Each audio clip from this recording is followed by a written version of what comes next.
Hi everybody, it's FIBO Group, and you are watching to the Market Watch review. The capital markets remain quiet through the European morning.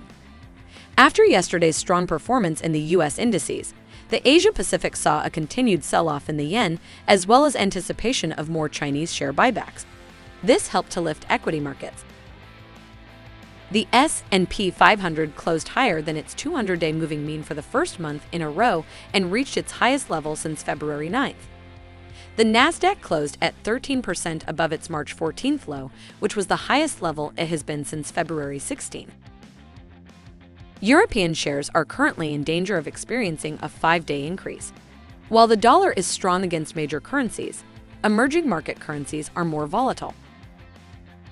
The gold price is not flattish at all in the $5 range between $1,925 and $1,925, the middle of the 1900 and 1950 wider range.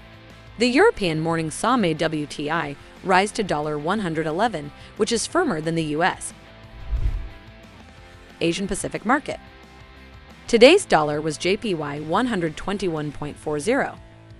Kuroda, Bank of Japan governor, seemed to approve of the yen's slide by noting that the weakness was still beneficial for the economy as a whole. The market seems to be content to purchase dollars against the yen until the Japanese and US pain thresholds are reached. The Australian dollar has risen to nearly $0.7480, the highest level since November last year. Market of Europe. Today, it is all about Britain. First, yesterday's agreement between the US and UK lifted the aluminum and steel tariffs that were imposed by Trump on national security grounds.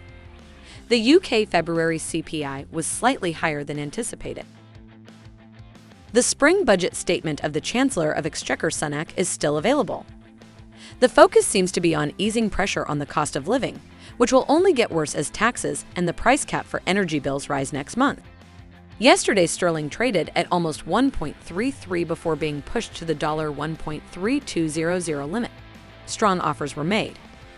In the European morning, it was slightly lower than 1.3220. After yesterday's plunge to $1.0960, the euro has recovered. The buying stopped at 1.1040. Market of America. MBA mortgage applications are featured on the U.S. economic calendar. February also features new home sales. They are usually not market-moving. Tomorrow will be a completely different story. There will be weekly jobless claims and durable goods orders. Canada has two important developments to be aware of. The first was that the strike on the railroad was ended after only 2 days with federal mediation. Through a deal with New Democrat Party, Prime Minister Trudeau was able to secure support for his minority government.